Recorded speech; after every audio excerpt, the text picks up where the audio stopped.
So Tony, I have many children. When I count my basketball children, that is. So I'm very happily married to my wife Hawa. 4 wonderful kids. The first is a daughter called Yusra. She has a bachelor's in psychology. She's doing her master's in clinical psychology right now. And very soon she's going to go into the unemployment market. The second I have is it's a son of 17 who has a very strong personality.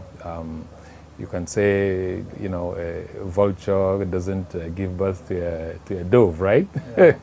No, he has a very good, strong personality, and I'm hoping that that personality will serve him in the future. My third kid is about 12, 13.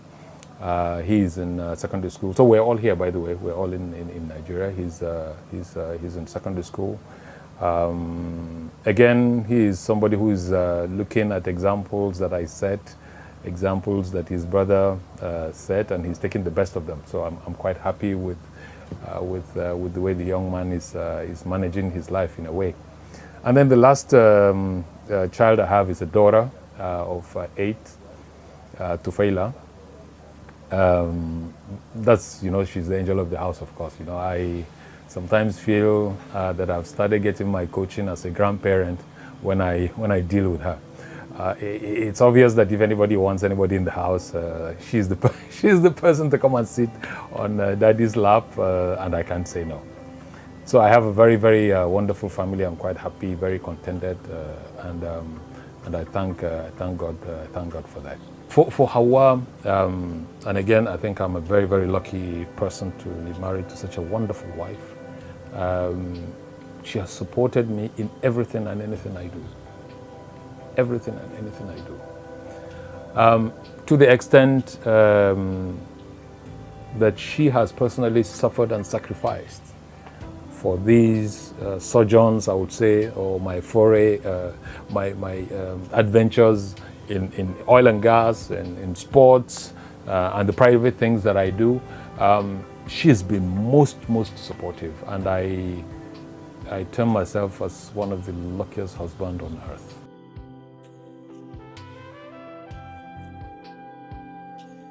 So yes, I can claim Rivers State as my adopted state, just like I can claim Lagos in the last 6-7 years.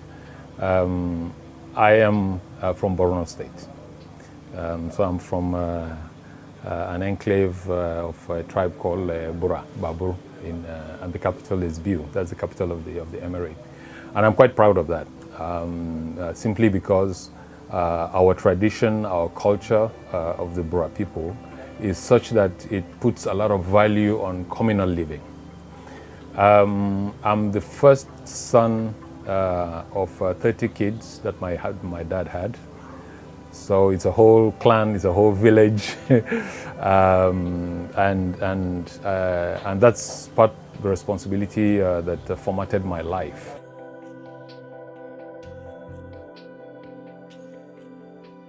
So I went to Federal Government College, Sokoto. Again, the best college ever in the world. Federal Government College, Sokoto. I know you will start arguing now, but it is, it is. Where, of course, you play for your house, you play for your school. I remember in those days in Sokoto, we would play against Giginya Memorial College.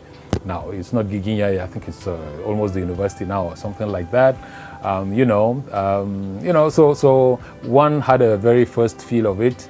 When I finished, I went to, again, the best university in the world, ABU. And in ABU, again,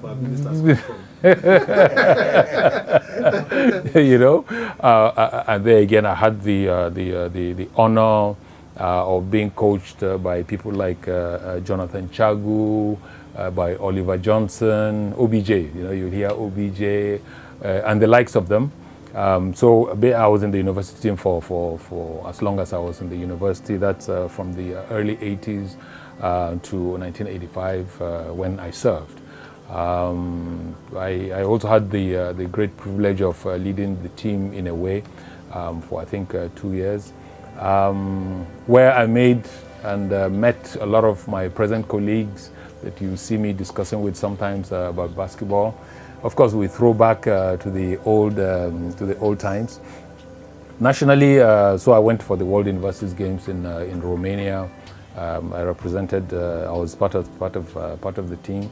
I was also on the national team at the time. Akeem Olajuwon was playing for the country.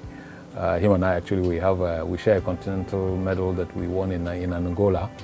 Again, that was the national team, and I did have overtures of going to the US to play basketball, but the luggage of tradition and culture, 30 kids my father had, was my primary focus. So I could not abandon them. But I did actually go, spent a few months and came back. So the call was very strong.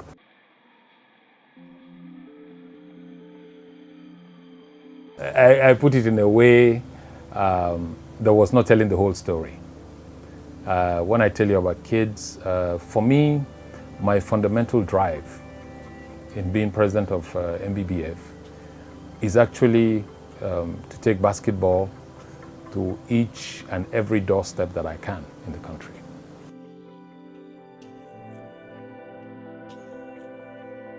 I do a lot of things.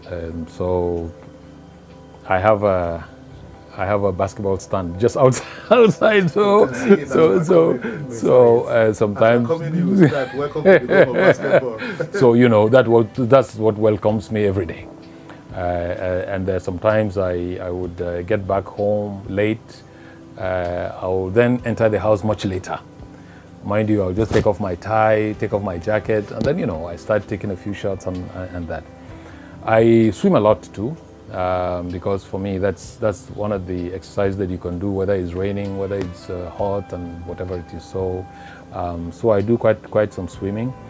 The exercise I undertake to really clear my head when I have too many cobwebs is jog. So I'm a very fanatic jogger. Very slow though. If you see me, I'm sure walking you will overtake me, but I'm jogging, right? But I would jog upwards of 10 kilometers, once a week or twice a week if I can, and that keeps the heart pumping, and that clears the head in a very concrete way.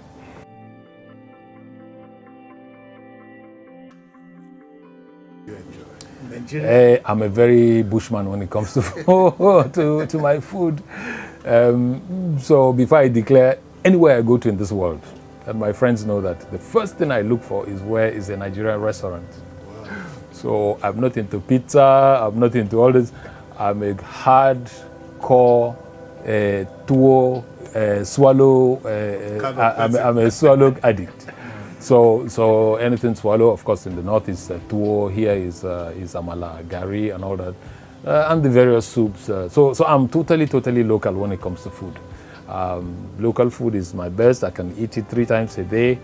That is basically what I do. what I will do. And I'm not exotic at all. I don't try out. It's too old for me to try out now. And I enjoy myself when I'm doing that. So sometimes